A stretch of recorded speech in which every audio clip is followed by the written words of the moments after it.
Je voudrais dire d'abord quel a été le but de mon travail ces 20 dernières années.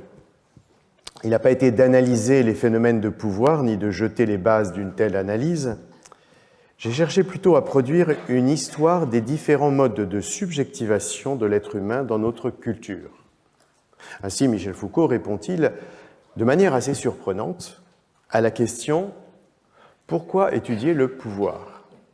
dans un texte célèbre de 1982 qu'il a rédigé à Berkeley partiellement en anglais pour servir de postface à un ouvrage qui lui est consacré. Surprenante en effet, car pour un public états-unien qui le connaît surtout à cette époque à travers sa critique des relations de pouvoir autour du savoir, de la folie, de la médecine, de la prison, il répond donc que son objet n'est pas le pouvoir. Et il la résume dans une formule sans appel, « Ce n'est donc pas le pouvoir mais le sujet qui constitue le thème général de mes recherches. » Or, si l'on veut partir d'un fait empirique, on notera que dans les 3400 pages des 2 volumes des Dits et écrits, l'entrée pouvoir est tout de même celle qui a de loin le plus grand nombre de citations.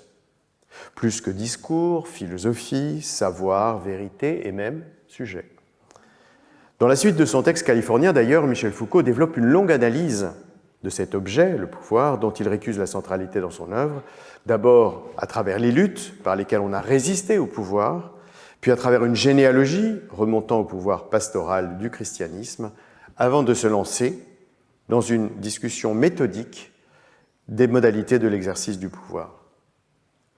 Ce déni semble relever d'un jeu rhétorique ou pourrait sembler, du moins, relever d'un jeu rhétorique pour déconcerter son public, mais relève, je crois, plus fondamentalement d'un mode de pensée consistant à fréquemment remplacer un thème par un autre pour en faire une nouvelle clé de lecture de ses travaux, comme on l'a vu déjà à travers d'autres exemples.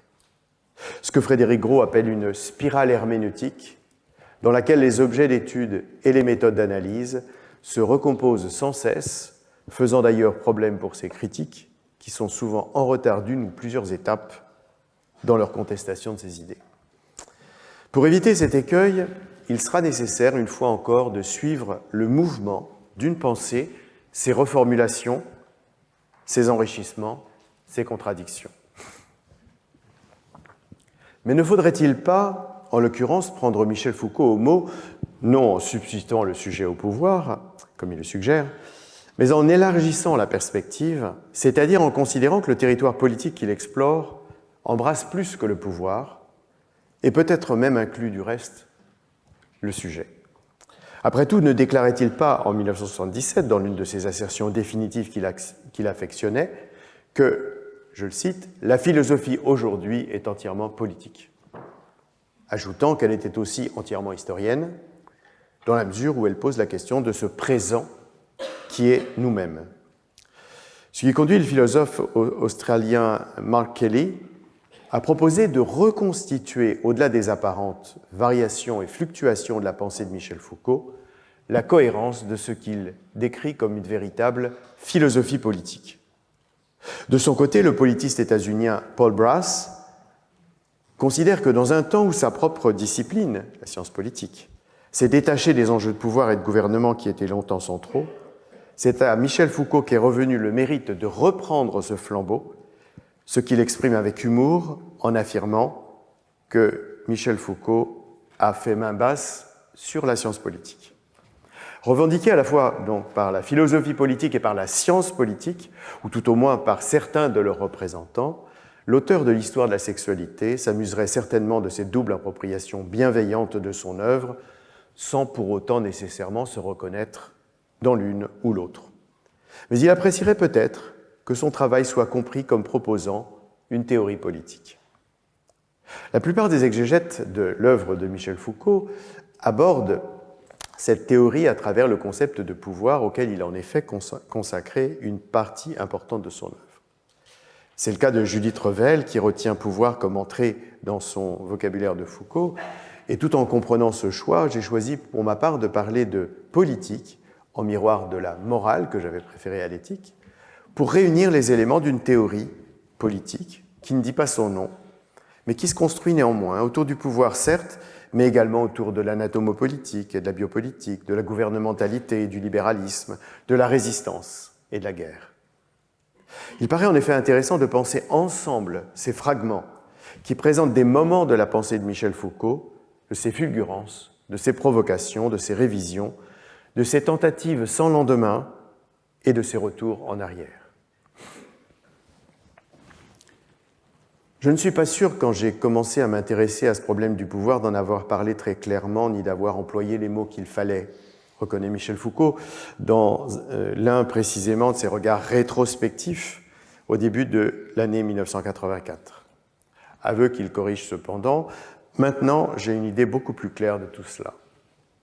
C'est là une autre façon de présenter son travail à son public, rejeter une conceptualisation antérieure pour en proposer une nouvelle, défaire pour mieux refaire. Repartons donc du début. Dans l'histoire de la folie, le pouvoir, c'est celui du souverain et de ses lettres de cachet, celui d'enfermer les insensés dans l'asile, mais surtout celui des forces obscures qui s'emparent de leur esprit et en retour celui des techniques qu'on met en œuvre pour les combattre. En dehors de sa dimension traditionnellement répressive, le pouvoir est ici doté d'une double dimension dans l'imaginaire de la société comme de ses thérapeutes et gardiens. Il rend fou et peut faire retrouver la raison, il est aliénant et désaliénant. Dans la naissance de la clinique, cette fois, le pouvoir est associé au regard et au langage, et surtout à la vérité qui émane de l'un et de l'autre à travers la description et l'interprétation de la maladie.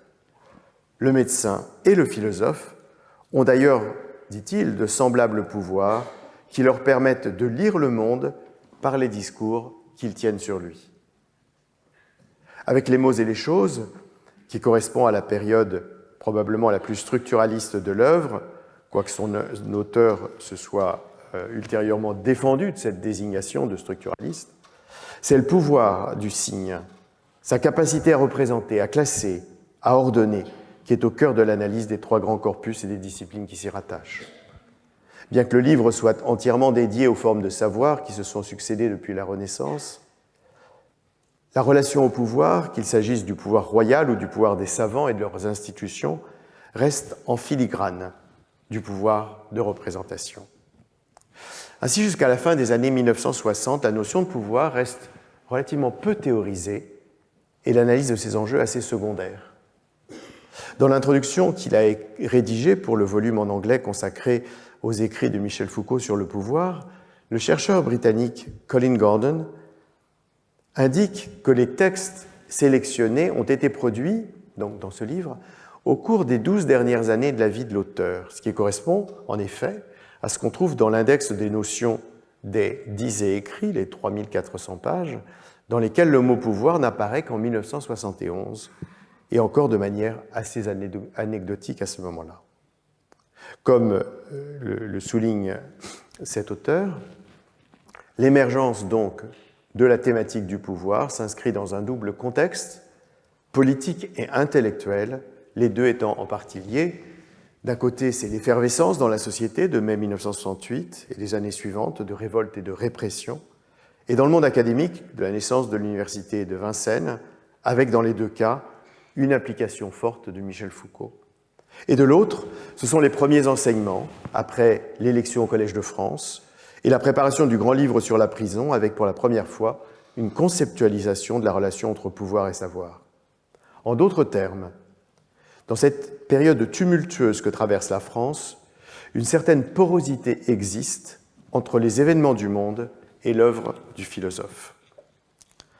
La relation entre le savoir et le pouvoir, dont l'analyse va exercer une influence considérable sur les sciences sociales et les humanités, et même au-delà, apparaît de manière inattendue lors des premiers cours dans l'Antiquité grecque et le Moyen-Âge chrétien. Dans les leçons sur la volonté de savoir, c'est-à-dire le premier cours, il évoque, à partir d'une lecture d'Hésiode, la manière dont la mesure, tant sur le plan chronologique avec l'établissement d'un calendrier lunaire, que sur le plan économique avec la création d'une monnaie, fait entrer le savoir et le pouvoir dans une relation de réciprocité, ce dernier ayant besoin du premier pour affirmer son autorité et par conséquent s'engageant à son tour dans sa production. Le savoir est un service d'État et un instrument politique, affirme Michel Foucault. Dans le cours suivant, Théorie et institution pénale, dont les deux termes de l'intitulé associent justement savoir et pouvoir, théorie et institution, il s'attache à la mise en place de la procédure pénale à partir du XIIIe siècle, en France, par la création d'un dispositif de réactualisation du délit appuyé sur l'enquête et l'aveu, qui remplace ce qui était auparavant l'événement et l'épreuve de cette époque précédente, l'Inquisition de l'Église constituant alors la forme la plus aboutie de cette procédure, avec toujours cette relation de réciprocité, je cite, « Par l'enquête, le savoir crée du pouvoir, qui crée du savoir. » Le fameux couple savoir-pouvoir est en train de naître. On est à l'amorce d'un changement crucial dans l'œuvre de Michel Foucault, le basculement de l'archéologie vers la généalogie, que pendant une brève période, il nomme d'ailleurs assez curieusement dynastique. Par exemple, dans un entretien 1972, je le cite, « Après avoir analysé les types de discours, j'essaie de voir comment ces types de discours ont pu se former historiquement et sur quelle réalité historique ils s'articulent, ce que j'appelle l'archéologie du savoir. C'est précisément le repérage et la description des types de discours, et ce que j'appelle la dynastique du savoir, c'est le rapport qui existe entre ces grands discours que l'on peut observer dans une culture et les conditions historiques, les conditions économiques, les conditions politiques de leur apparition et de leur formation. » Généalogie remplacera ultérieurement dynastique. Et la pénalité sera le premier terrain d'exploration de cette nouvelle méthode. Dans le cours « La société punitive », il se donne un objectif simple dans sa formulation, mais évidemment complexe dans sa réalisation. Il s'agit, dit-il, de retrouver les rapports de pouvoir qui ont rendu possible l'émergence de quelque chose comme la prison. Il distingue deux éléments, l'ensemble pénal, caractérisé par l'interdit et la sanction, la loi, et l'ensemble punitif, caractérisé par le système coercitif pénitentiaire. Alors cette distinction mérite d'être rappelée car aujourd'hui encore, trop d'analyses et de réformes assimilent les deux éléments au risque de négliger l'un ou l'autre, c'est-à-dire le pénal ou le pénitentiaire, en fonction du contexte. Or, chacun d'eux relève d'une grille de lecture particulière. L'étude de l'ensemble pénal explore l'institutionnalisation de la justice qui a conduit à la théorie de l'infraction comme acte d'hostilité au souverain, écrit Michel Foucault, et l'étude de l'ensemble punitif met en lumière l'enfermement comme sanction réservée aux classes populaires et par conséquent le rôle joué par le mode de production capitaliste, toujours selon lui.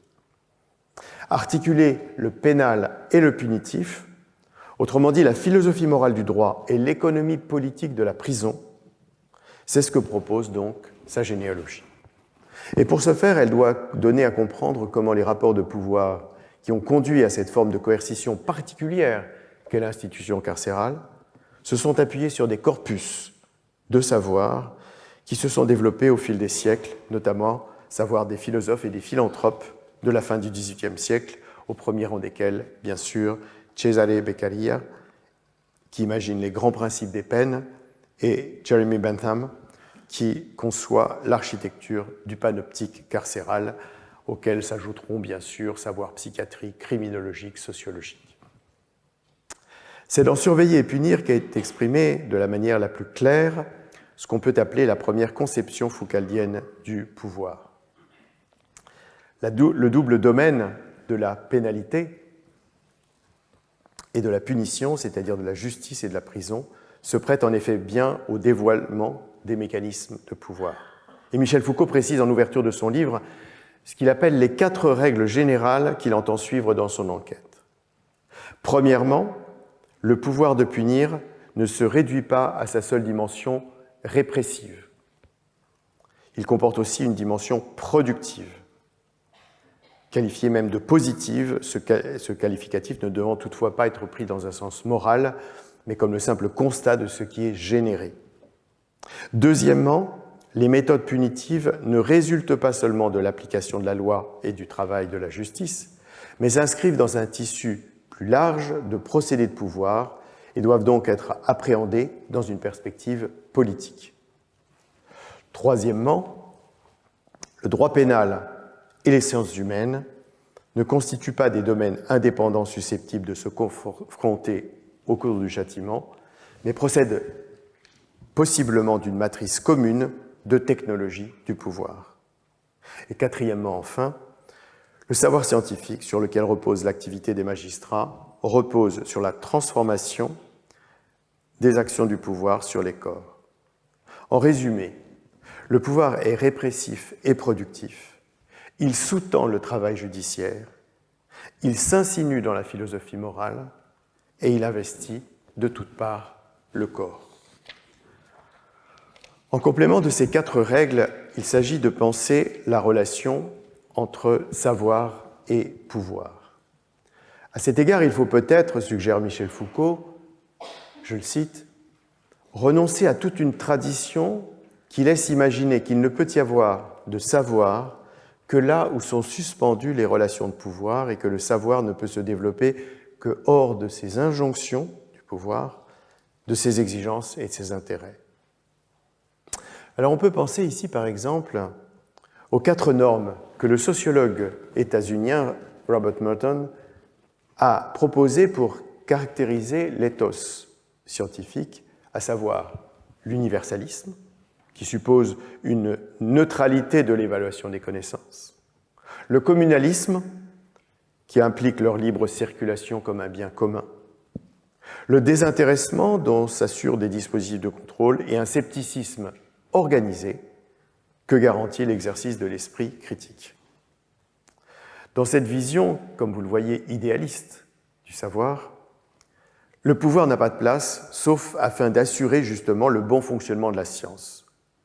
Au contraire, pour Michel Foucault, dit, je le cite, « Il faut admettre que le pouvoir produit du savoir, et pas seulement en le favorisant parce qu'il le sert ou en l'appliquant parce qu'il lui est utile, que pouvoir et savoir s'impliquent directement l'un l'autre, qu'il n'y a pas de relation de pouvoir sans constitution corrélative d'un champ de savoir, ni de savoir qui ne suppose et ne constitue en même temps des relations de pouvoir. En somme, ajoute-t-il, ce n'est pas l'activité du sujet de connaissance qui produirait un savoir utile ou rétif au pouvoir, mais le pouvoir-savoir, les processus et les luttes qui le traversent et dont il est constitué, qui déterminent les formes et les domaines possibles de la connaissance.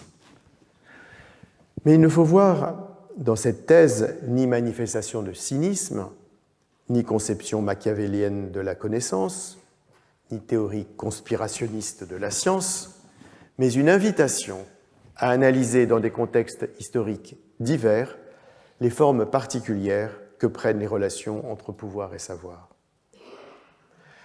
Il est probablement inutile de commenter les diverses manières dont ces relations se déploient dans le monde contemporain, qu'il s'agisse aux États-Unis de la suppression d'enquêtes et de données sur l'environnement, ou de la fermeture de départements d'études de genre, ou bien de manière plus globale et plus subtile souvent, des atteintes à la liberté académique, de la rétention d'informations produites dans les rapports scientifiques ou de la réduction des allocations budgétaires pour certaines disciplines. C'est là la dimension répressive du pouvoir. Et d'un autre côté, de la manipulation des statistiques économiques et sanitaires ou de l'orientation des financements de recherche vers des domaines privilégiés pour des raisons politiques. C'est ce qu'on peut appeler la dimension productive, cette fois, du pouvoir. Il faut du reste éviter de se réfugier derrière les manifestations extrêmes du contrôle du savoir par le pouvoir dans les régimes autoritaires pour se rassurer à bon compte sur les interactions ordinaires et routinières qui délimitent le champ de ce qu'il faut bannir ou tout au moins entraver, de ce qui peut ou même doit être étudié et de la manière de le faire avec la constante pression de restreindre les travaux théoriques au profit d'approches de plus en plus en prise avec les attentes du marché du travail et de contenir les lectures critiques questionnant la fabrication du savoir pour leur préférer les démarches positivistes, confiantes dans l'existence d'une vérité indépendante de toute construction. Répression et production, donc. Le critique littéraire britannique Stuart Hall considère que la principale innovation de la théorie foucaldienne réside précisément dans cette reconceptualisation du pouvoir. Je le cite, « On tente à penser le pouvoir comme irradiant dans une seule direction, du sommet vers la base, et comme provenant d'une source spécifique, le souverain, l'État, la classe dirigeante. Au contraire, pour Michel Foucault, le pouvoir circule et les relations de pouvoir imprègnent toutes les composantes de l'existence sociale. Ce qui signifie, souligne Stuart Hall, que d'une part, il nous concerne toutes et tous, oppresseurs comme opprimés, et que d'autre part, il pénètre toutes les activités humaines dans les sphères privées de la famille et de la sexualité, comme dans les sphères publiques de la politique, de l'économie et du droit. Mais surtout, ajoute-t-il, le pouvoir n'est pas seulement négatif, réprimant ce qu'il veut contrôler, il est aussi productif. C'est là une découverte qu'a faite, en effet, Michel Foucault, pour lui-même, comme il s'en explique dans un entretien de 1976 au moment où il publie La volonté de savoir. La notion de répression est insidieuse, dit-il. Ou tout au moins, pour ce qui me concerne, j'ai eu beaucoup de mal à m'en séparer. D'autant qu'elle semble en effet correspondre si bien à un ensemble de phénomènes qui procèdent des effets du pouvoir. Quand j'ai écrit de l'histoire de la folie, j'en ai fait un usage au moins implicite. Il se réfère ici à la manière dont il y a décrit la folie comme réduite au silence par la répression politique et psychiatrique. Or, selon lui, c'est là, et il explique plus tard, une conception complètement négative, étroite et décharnée du pouvoir, qui le restreint à son rôle de prohibition. Et en réalité, insiste-t-il, ce qui fait que le pouvoir tient bon et qu'il est accepté, c'est qu'il traverse et produit des choses, qu'il induit du plaisir, forme des savoirs, génère des discours. Il en donne pour exemple le livre qu'il vient de publier sur la prison. Je le cite, « Dans Surveiller et punir, je voulais montrer comment, à partir des XVIIe et XVIIIe siècles, il y avait eu un véritable essor de la productivité du pouvoir. » Alors, comment cette productivité s'est-elle traduite? Il y a eu d'un côté les grands appareils d'État, que sont en particulier l'armée, la police, le fisc, et de l'autre, les multiples techniques permettant de s'insinuer dans l'ensemble du corps social à travers notamment la justice et la prison. Typiquement, au spectacle des exécutions exceptionnelles et cruelles, s'est substitué le dispositif pénal et carcéral bien plus efficace pour punir plus largement et plus différentiellement. Pour autant dire que le pouvoir n'est pas seulement répressif, mais qu'il est aussi productif, qu'il n'est pas seulement négatif, mais qu'il est aussi positif, n'implique pas un jugement de valeur. Ce n'est pas affirmer un bien ou un mieux, c'est faire le constat de ce à quoi sert le pouvoir, ou plus précisément, ce que le pouvoir fait à la société. Or, c'est cette absence de jugement qui gêne nombre de ses collègues, notamment à l'étranger. Une illustration en est le philosophe canadien Charles Taylor. Foucault déconcerte, dit-il, et de multiples manières. Et ce que lui retient concerne le trouble qu'il ressent en lisant des analyses qu'il trouve justes et saisissantes sur des changements historiques majeurs qui laissent entrevoir des améliorations possibles de l'état moral du monde, mais dans lesquelles l'auteur se refuse à admettre des bénéfices pour l'humanité.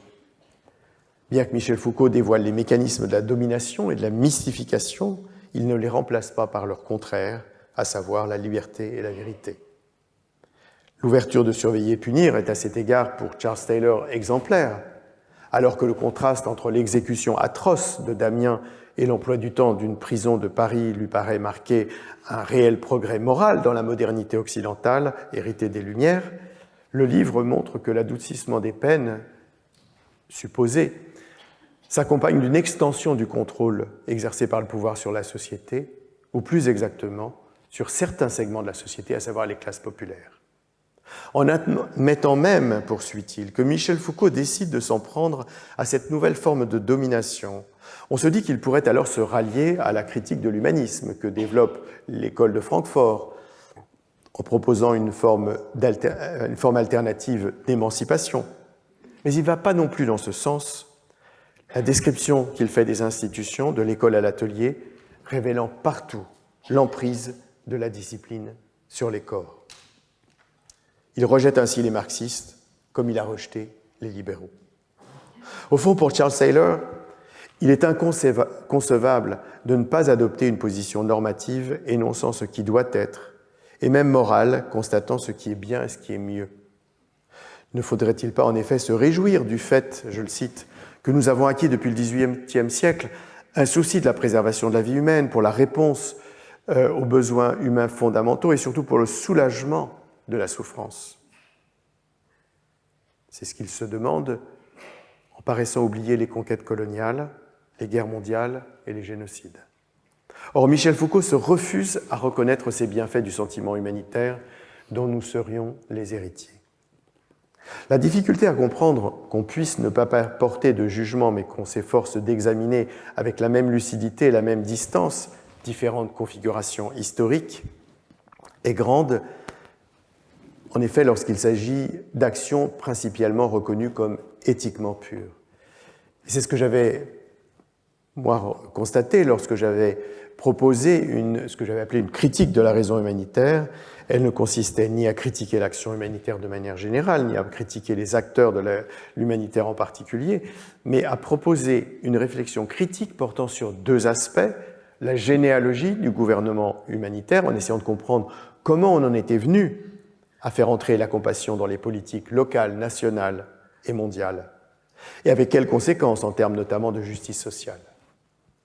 Et d'autre part, l'ethnographie des pratiques humanitaires, en étudiant ce qu'elles étaient sur le terrain en France, au Venezuela, en Afrique du Sud, dans les territoires palestiniens occupés, ce qu'elles impliquaient pour les populations récipiendaires de cette assistance, ce qu'elles révélaient et ce qu'elles effaçaient. Une telle enquête sur une activité à laquelle j'avais moi-même pris part n'était pas toujours comprise du fait d'une certaine intouchabilité de l'humanitaire. Ce qui, sur d'autres sujets, paraissait évident pour les sciences sociales, à savoir préférer la pensée critique à une démarche normative, pouvait devenir suspect lorsqu'on était dans le champ moral. À la question donc que posait Charles Taylor, convaincu de l'inconsistance de la théorie foucaldienne, peut-il vraiment exister une analyse du pouvoir qui ne laisse aucune place à la liberté et à la vérité? Le philosophe australien Paul Patton répond qu'il s'agit d'une méprise sur le projet et se donne donc pour objectif non seulement de réfuter l'accusation d'incohérence, mais aussi de restituer la force de cette théorie. Car ce qui intéresse fondamentalement Michel Foucault, ce n'est pas le pouvoir en tant qu'il fait obstacle à l'expression de la liberté et l'énonciation de la vérité, c'est le pouvoir en tant qu'il produit des sujets. Comment comprendre ce processus? On peut l'entendre de deux façons au moins. Premièrement, les institutions déterminent un certain mode d'être en fonction des disciplines qu'elles imposent aux individus, par exemple en apprenant aux écoliers des règles de conduite, aux prisonniers des principes d'obéissance, aux fidèles les vertus théologales. Je proposerai de parler dans ce cas de assujettissement. Une illustration en est donnée dans l'enquête d'Erving Goffman sur le conditionnement des malades mentaux dans un asile états-unien. Mais deuxièmement, les institutions peuvent donner existence à des manières pour les individus d'être reconnus par la société. Et par exemple, la psychiatrie a conféré une réalité phénoménologique aux hystériques et aux traumatisés, la criminologie aux délinquants et aux pédophiles, la justice aux victimes. Je suggère alors de parler de subjectivation. Un exemple en est proposé par Ian King avec l'invention du trouble de la personnalité multiple apparu à la fin du XIXe siècle. Cette distinction, Michel Foucault lui-même ne la fait pourtant pas toujours aussi clairement. Or, ce sont deux significations différentes de l'incorporation du pouvoir, c'est-à-dire de la manière dont il s'insinue dans les corps, dans les habitus, dans les comportements. D'un côté, l'assujettissement est un apprentissage forcé, par lequel on se soumet à une autorité, l'école, la prison, l'Église. De l'autre, en revanche, la subjectivation est une identification prédéfinie par laquelle on se voit assigner une place. Malade mental, ennemi social, personne lésée. Ni l'une ni l'autre de ces deux façons qu'a le pouvoir de produire des sujets ne présume cependant une subjectivité particulière au sens où peuvent l'entendre la psychologie et la psychanalyse. Le prisonnier n'adhère pas nécessairement à l'obéissance qu'il est obligé de jouer. La victime n'accepte pas forcément le statut que la société lui accorde. Dans une perspective de sciences sociales, on n'accède pas à l'intériorité des sujets, tout au plus peut-on décrire le rôle qui leur est donné dans la société, la manière dont ils le tiennent, l'approprient, le contestent, le détournent. Un an seulement, après l'ouvrage sur la prison, sort le premier volume de l'histoire de la sexualité. Sa publication est concomitante du cours « Il faut défendre la société ». C'est une nouvelle rupture dans la trajectoire de l'œuvre foucaldienne. Rupture thématique, d'abord, double du reste. Avec dans le livre la contestation de l'hypothèse répressive et l'émergence d'une science de la sexualité, et en parallèle, dans les leçons, l'introduction de la notion de la politique comme continuation de la guerre et du discours de la lutte des races comme contre-histoire. Rupture théorique ensuite, autour de la question du pouvoir, avec dans le dernier chapitre de l'ouvrage et dans la dernière séance du cours, l'irruption d'un concept et d'une thèse qui vont connaître un succès considérable dans les sciences sociales et les humanités. Le concept de biopouvoir et la thèse du passage du pouvoir souverain au biopouvoir comme marqueur de l'entrée dans la modernité occidentale. Il s'agit bien d'une rupture et non d'une contradiction, car le concept de biopouvoir n'entre pas en conflit avec la conception du pouvoir développée les années précédentes, mais c'est aussi une ouverture, car de nouveaux horizons se dessinent. On sait que Michel Foucault aime à donner des fausses pistes pour interpréter sa pensée. Mais peut-être faut-il tout de même retenir la confidence de ce qu'il livre au début du cours. Il faut défendre la société.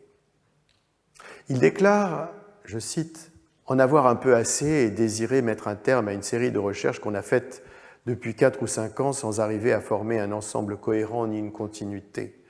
Des recherches dispersées, en même temps très répétitives, qui retombaient dans les mêmes ornières, dans les mêmes thèmes, dans les mêmes concepts. » Qualifiant avec humour cette activité de paresse fiévreuse, il admet toutefois qu'elle conviendrait à tous ceux qui se sentent solidaires d'une des sociétés secrètes, sans doute les plus anciennes, les plus caractéristiques aussi de l'Occident, une de ces sociétés étrangement indestructibles, qui se sont formées tôt dans le christianisme, à l'époque des premiers couvents sans doute, aux confins des invasions, des incendies et des forêts, c'est-à-dire la grande, tendre, chaleureuse franc-maçonnerie de l'érudition inutile. Après cette entrée en matière pour le moins ironique, il en vient à son sujet, à savoir, je le cite, le phénomène de la guerre et les rapports de force à l'intérieur de la société politique. C'est cependant la fin du cours et la fin du livre que je veux examiner. Pendant longtemps, affirme Michel Foucault dans les dernières pages de La volonté de savoir, le souverain a eu un droit de vie et de mort sur ces sujets, droit que l'Empire romain étendait aux pères par rapport à ses enfants et à ses esclaves. On pourrait quelque peu corriger cette assertion en précisant que si le souverain exerçait effectivement son droit de tuer, ou du moins était en mesure de le faire dès lors qu'il se sentait lui-même menacé, en revanche, cette prérogative demeurait assez formelle dans le cas des pères, ainsi que l'ont montré les travaux des historiens. Mais caractérisé comme droit de vie et de mort, le pouvoir s'inscrivait en fait dans une logique plus large de prélèvement qui pouvait concerner le travail, les richesses, les corps. Ce pouvoir, qu'on qualifierait aujourd'hui d'extractiviste, incluait la vie même. Or, à partir du XVIIe siècle, dans les sociétés occidentales, poursuit Michel Foucault, une transformation profonde a eu lieu, renversant cette logique pour privilégier désormais la production de forces vives qu'il s'agissait alors de faire croître, de contrôler et d'ordonner. La nouvelle forme du pouvoir concerne toutefois moins les individus que la société tout entière, qu'il faut préserver, développer, améliorer, réguler. Non que la possibilité de donner la mort ait disparu, et on ne peut ignorer les guerres, les massacres, la menace atomique qui se sont multipliées à partir du XIXe siècle. Mais l'objectif de cette violence, réelle ou virtuelle, a désormais, selon lui, pour justification la survie du groupe, la défense de la race, la protection de la population. On n'est plus dans l'ordre juridique, mais dans l'ordre biologique. Je le cite, « Si le génocide est bien le rêve des pouvoirs modernes, ce n'est pas par un retour aujourd'hui du vieux droit de tuer, c'est parce que le pouvoir se situe et s'exerce au niveau de la vie, de l'espèce, de la race et des phénomènes massifs de population. » Le recul de la peine de mort, qui disparaîtra en France 5 ans plus tard, 5 ans après ce texte, atteste le déclin du droit souverain de tuer, qu'il faut cependant attribuer, souligne-t-il encore, non pas à des sentiments humanitaires, mais à la fonction du pouvoir qui n'est plus de donner la mort, mais de gérer la vie. D'où cette formule, aussi célèbre qu'obscure. On pourrait dire qu'au vieux droit de faire mourir ou de laisser vivre, s'est substitué un pouvoir de faire vivre et de rejeter dans la mort. Tel est donc ce passage, cette thèse du passage historique du pouvoir souverain au biopouvoir. Elle devient, je crois, plus claire et plus convaincante lorsqu'elle quitte le terrain de la guerre pour décliner le pouvoir sur la vie en 2 modalités qui forment 2 pôles de développement reliés par tout un faisceau d'intermédiaires de relations. Il y a d'abord une anatomopolitique du corps humain, correspondant à l'ensemble des disciplines qui s'exercent sur les individus à travers la famille, l'école, l'église, la caserne, l'atelier, l'hôpital, et qui consiste en un dressage du corps, je cite, la majoration de ses aptitudes, l'extorsion de ses forces, la croissance parallèle de son utilité et de sa docilité, son intégration à des systèmes de contrôle efficaces et économiques. Il y a ensuite une biopolitique des populations, correspondant aux régulations qui se manifestent sur le groupe ou sur l'espèce à travers des institutions statistiques, démographiques, sanitaires, sociales, pour dénombrer, surveiller, transformer, administrer les populations et qui opèrent, je le cite à nouveau, sur la prolifération, les naissances et la mortalité, le niveau de santé, la durée de vie, la longévité, avec toutes les conditions qui peuvent les faire varier. À travers l'anatomopolitique et la biopolitique, la plus haute part et la plus haute fonction du pouvoir est devenue d'investir la vie de part en part. On est donc ici dans une inversion de l'ancien pouvoir de mort.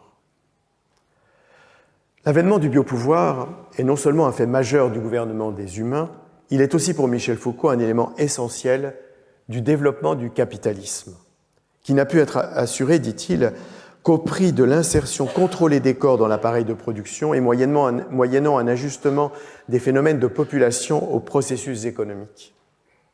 La discipline des corps a rendu ainsi les individus mieux utilisables et plus dociles. La régulation des populations a fourni une force de travail plus nombreuse et plus apte à produire. L'une et l'autre ont contribué à créer des formes de ségrégation et de hiérarchie, propices selon lui à l'établissement de rapports de domination et à l'ajustement de l'accumulation des hommes sur celle du capital. Ainsi, grâce au déploiement des multiples institutions de l'État qui interviennent sur le corps social, sur les individus, sur les familles, le pouvoir sur la vie est devenu, explique-t-il, un instrument au service du capital, de l'apprentissage des normes à la peur des sanctions, de la régulation des naissances au contrôle de l'immigration. Ce qui était vrai hier l'est encore plus aujourd'hui. On le voit dans la dissémination des systèmes d'émulation des travailleurs pour favoriser la productivité et dans le renforcement de la répression contre les mobilisations sociales pour le droit au travail. Mais on en discerne aussi les contradictions quand, face au déclin démographique, la fermeture des frontières annule les injonctions d'une politique nataliste. Jamais Michel Foucault, critique des intellectuels marxistes et critiqué par eux, ne se sera montré aussi marxiste lui-même, donnant le biopouvoir comme clé de lecture du capitalisme. L'année précédente, sollicité pour participer à une discussion sur Marx, il s'était écrié « je ne veux plus jamais entendre parler de ce monsieur. Adressez-vous à ceux dont c'est le métier. Moi, j'en ai totalement fini avec Marx. À l'évidence, il était loin d'en avoir terminé avec l'auteur du Capital. D'ailleurs, contre l'opinion commune selon laquelle la théorie marxiste et la pensée foucaldienne sont incompatibles, le politiste états-unien Bradley McDonald, en s'appuyant notamment sur les écrits du philosophe italien Antonio Negri, parle de marxisme généalogique. Nul doute en tout cas que Michel Foucault, qu'il le reconnaisse ou s'en défende, ait été influencé par les idées de Marx. La théorie du biopouvoir l'atteste. Elle trouve sa forme la plus définitive dans la fameuse proclamation « Ce qu'on pourrait appeler le seuil de modernité biologique d'une société se situe au moment où l'espèce entre comme enjeu dans ses propres stratégies politiques. L'homme, pendant des millénaires, était resté ce qu'il était pour Aristote, un animal vivant et de plus capable d'une existence politique.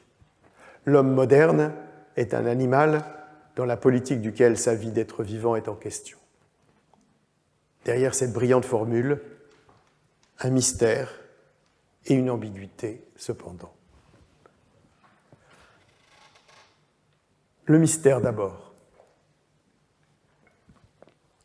Si prometteuse en apparence, la théorie du biopouvoir demeure cependant sans lendemain.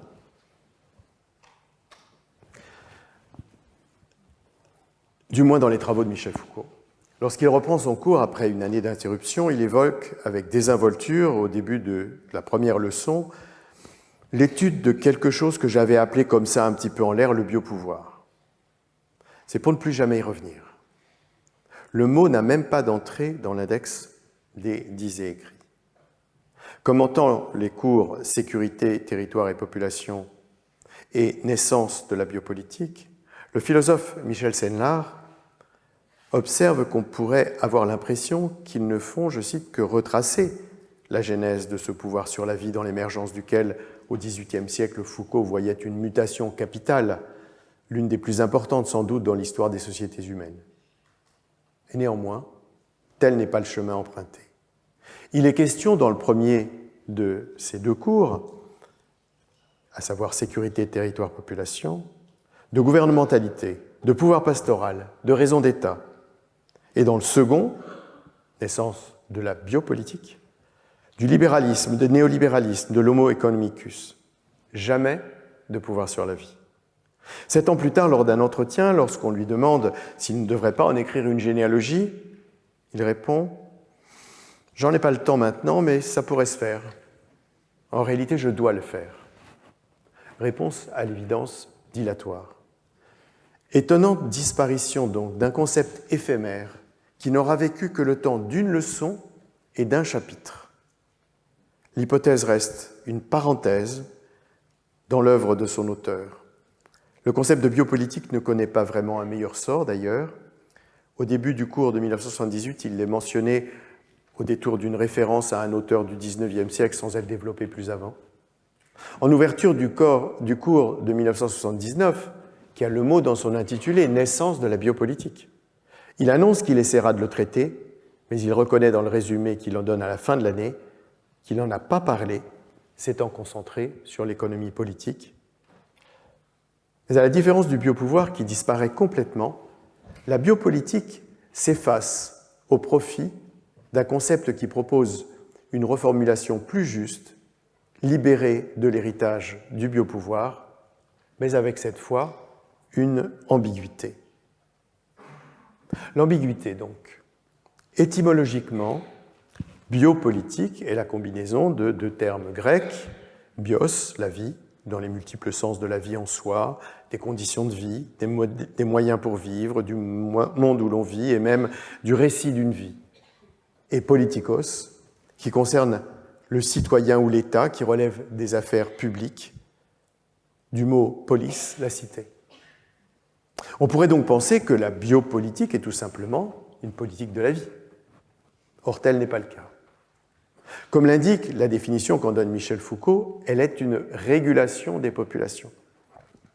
De la vie, il n'est nullement question, Et même les thèmes de l'espèce et de la race qu'il avait initialement mobilisés n'y figurent plus. Quant à la politique, ce n'est pas l'objet de sa réflexion qui ne concerne pas ce que fait l'État, mais comment il le fait, qui porte moins sur le contenu de l'action publique que sur les technologies mises en œuvre. Ainsi, la biopolitique n'est finalement pas une politique de la vie. Elle est un gouvernement des populations. Cette clarification permet d'ailleurs de souligner l'originalité de ce concept pour lequel chacun des deux termes, gouvernement et vie, gouvernement et population, chacun des deux termes a son importance. Premièrement, le mot population.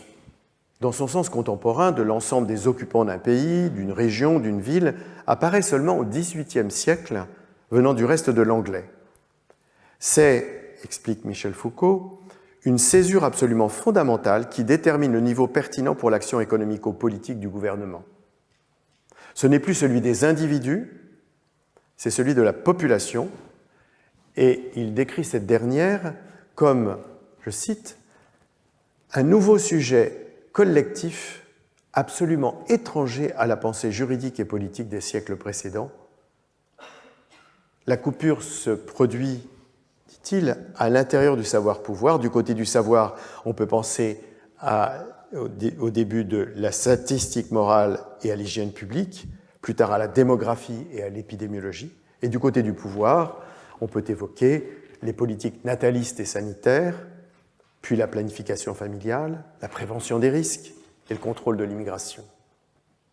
En première approximation, il écrit donc « La souveraineté s'exerce dans les limites d'un territoire, la discipline s'exerce sur le corps des individus et enfin la sécurité s'exerce sur l'ensemble de la population. » Sécurité devant s'entendre ici du point de vue des risques de disette, d'épidémie, de désordre, autrement dit des multiples expressions de ce qu'on pourrait appeler précisément l'insécurité. Et deuxièmement, le mot « régulation » qu'il a rapidement délaissé marque toutefois l'apparition d'un thème qui va se traduire par une autre innovation lexicale. Il y avait, dit-il, avant le XVIIIe siècle, un art de gouverner, qui était celui du souverain, aussi bien que de la famille, avec d'ailleurs l'idée que le souverain devait gouverner son peuple comme on pouvait gouverner une famille. Mais avec la croissance démographique et le développement économique, à quoi il faudrait probablement ajouter l'émergence de critiques de l'absolutisme royal et d'aspiration à plus de liberté, cet art de gouverner à l'ancienne s'efface progressivement au profit de ce qu'il désigne de ce, je le cite, de ce vilain mot de gouvernementalité. Tel est d'ailleurs le titre qu'il regrette de ne pas avoir donné à son cours cette année-là, Histoire de la gouvernementalité. Ce concept, qui va lui avoir une influence majeure dans les sciences sociales, désigne, je le cite, l'ensemble constitué par les institutions, les procédures, analyses et réflexions, les calculs et les tactiques qui permettent d'exercer cette forme bien spécifique, quoique très complexe, de pouvoir qui a pour cible principale la population, pour forme majeure de savoir l'économie politique, pour instrument technique essentiel les dispositifs de sécurité. Ce qui l'amène à réviser la conception habituelle de l'État comme institution unique et cohérente, trop souvent réifiée pour le fustiger ou pour le défendre.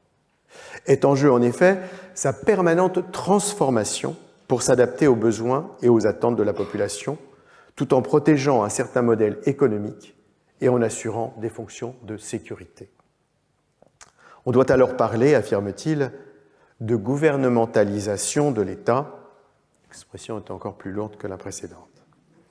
Derrière ces néologismes, qui sont effectivement notablement pesants, comme le reconnaît leur inventeur, il faut comprendre qu'il s'agit d'une révision de ce que semblait indiquer la thèse, désormais abandonnée, du biopouvoir, trop massif, trop homogène, trop centralisé.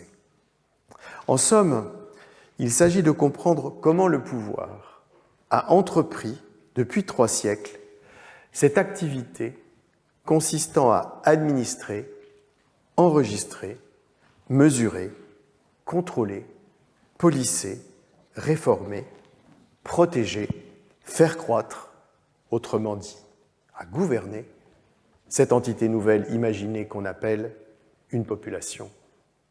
Et pour ce faire, le pouvoir s'est appuyé sur des savoirs. Il a eu besoin de technologies, il a développé des stratégies. Ce sont ces savoirs, ces technologies, ces stratégies qui intéressent Michel Foucault. Il déplacera une fois encore sa perspective, quelques années plus tard, en parlant moins de gouvernement des populations, mais plutôt de conduite des conduites.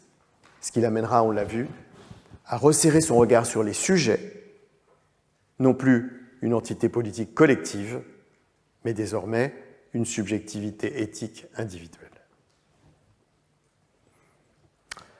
Paradoxalement, au regard de leur fugace présence dans le corpus foucaldien, comme je l'ai évoqué, le biopouvoir et plus encore la biopolitique ont donné lieu à une efflorescence de travaux internationaux. Le moteur de recherche Google Scholar donne 10 200 références scientifiques pour biopouvoir, 77 000 pour biopower, la version anglaise. Cette production scientifique est décalée dans le temps d'ailleurs de plus de 2 décennies. L'application linguistique Ngram Viewer, qui mesure les sources imprimées, montre que c'est seulement au début des années 2000, donc 2 décennies après sa mort, que commence à se multiplier, et presque 3 décennies après la création de ces concepts, que commencent à se multiplier les publications sur les thèmes biopouvoir et biopower. Dans cette diffusion tardive, le rôle de ce qu'on peut appeler des passeurs de savoir aura été essentiel. Bien plus, cependant, que le biopouvoir, c'est la biopolitique qui a été une source d'inspiration pour les sciences sociales, de la sociologie à l'histoire, de l'anthropologie sociale à la théorie politique, des études féministes aux études coloniales, des travaux sur les migrations aux travaux sur les épidémies.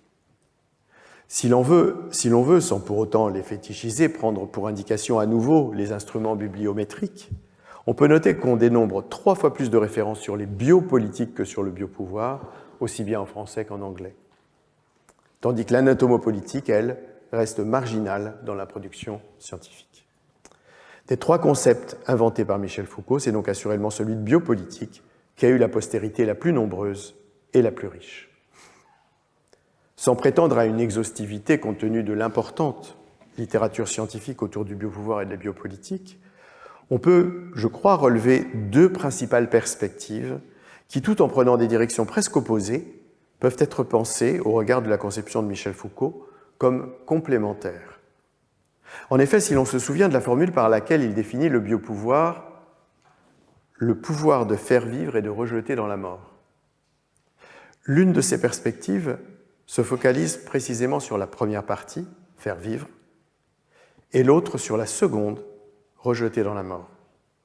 Entre la politique de la vie même, qui porte sur les sciences du vivant, et la nécropolitique, qui examine le pouvoir de mort, aussi différente soit-elle, il existe toutefois un lieu commun, c'est la race, appréhendée à travers les développements récents de la biologie d'un côté, et à partir des violences des guerres passées et présentes de l'autre.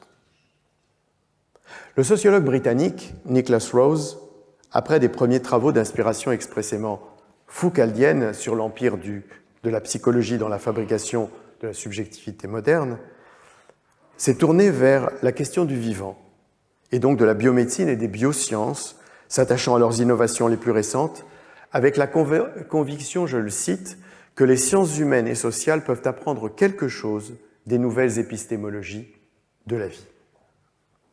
Il y étudie en particulier les avancées et les défis de la génomique à travers ses implications sociales et morales, aussi bien sur les pratiques médicales, en termes d'interprétation des risques génétiques, de production de traitements, voire d'eugénisme, que dans les travaux scientifiques, tels le Human Genome Project, qui a établi le séquençage de l'ADN humain, et le Human Genome Diversity Project, qui a analysé ce même ADN humain parmi une 50aine de populations dites indigènes.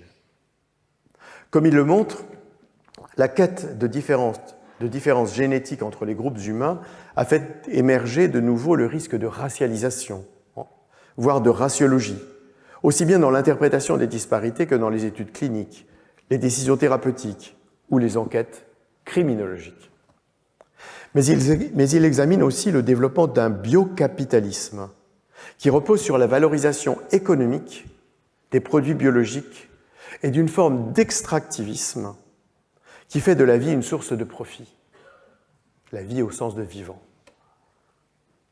Apparemment éloigné du projet foucaldien de la discipline des corps par les institutions de l'anatomopolitique et de la régulation des populations par les dispositifs de la biopolitique, ce projet de Nicholas Rose et d'autres autour de lui l'étend de fait vers les STS, Science and Technology Studies, les études sur la science et la technologie, qu'il enrichit de nouvelles interrogations sur le faire vivre.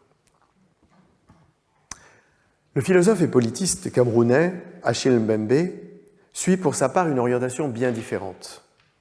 Tout en reprenant le concept foucaldien de biopouvoir, il l'assimile de manière inattendue à la souveraineté, affirmant qu'être souverain, c'est exercer son contrôle sur la mortalité et définir la vie comme déploiement et la manifestation du pouvoir, et ajoutant que c'est ce que Michel Foucault entendait par biopouvoir. Là où en fait ce dernier, Michel Foucault, établissait une succession dans le temps, puisque le biopouvoir, en remplaçant le pouvoir souverain, marquait le seuil de modernité biologique des sociétés européennes, Achille Mbembe fusionne les deux en rendant visible la manière dont le monde occidental a institué sa domination sur le reste de la planète. Cette fusion entre souveraineté et biopouvoir lui permet ainsi de déplacer l'enjeu du pouvoir sur la vie vers la question du pouvoir de mort, au cœur duquel se situent les thèmes de la race et du racisme, dont les deux formes les plus manifestes dans la relation du monde occidental au continent africain, écrit-il, ont été l'esclavage et la colonisation. L'un et l'autre y déploient ce qu'il appelle un nécropouvoir, qui n'a cependant pas totalement disparu, loin de là, avec l'abolition de l'esclavage et l'ère de la décolonisation. Dans la période contemporaine, en effet, écrit-il, la forme la plus accomplie du nécropouvoir est l'occupation coloniale de la Palestine, qui repose sur la revendication d'un fondement divin du couple violence et souveraineté, autorisant une guerre totale à la fois contre les êtres humains et contre les infrastructures. L'occupation dans la bande de Gaza, écrit-il donc, en 2003, c'est-à-dire 2 décennies avant 7 octobre 2023, présente les caractéristiques majeures de cette formation spécifique de la terreur qu'il a décrite dans l'État colonial, à cette différence près que la domination peut désormais s'imposer grâce à des armements extrêmement sophistiqués. En plaçant le nécropouvoir au cœur de la modernité occidentale, Achille Mbembe conteste ainsi le biopouvoir en même temps qu'il le complète.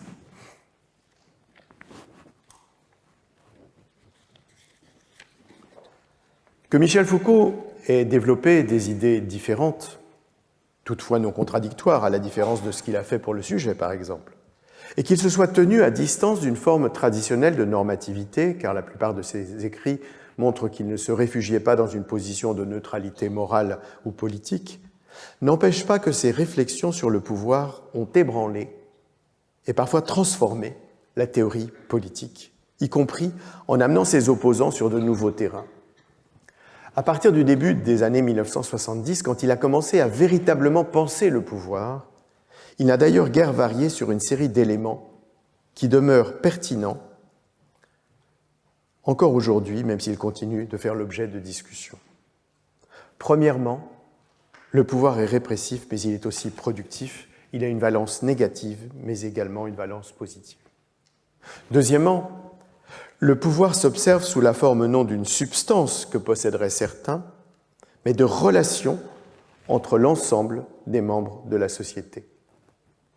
Troisièmement, le pouvoir participe de la constitution et de la légitimation du savoir, lequel contribue en retour à l'asseoir et à le renforcer.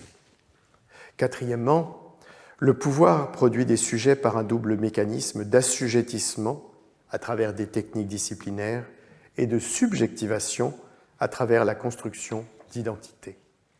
Et cinquièmement, enfin, le pouvoir est lié à la résistance dans une relation de nécessité, chacun d'eux étant impossible sans l'autre.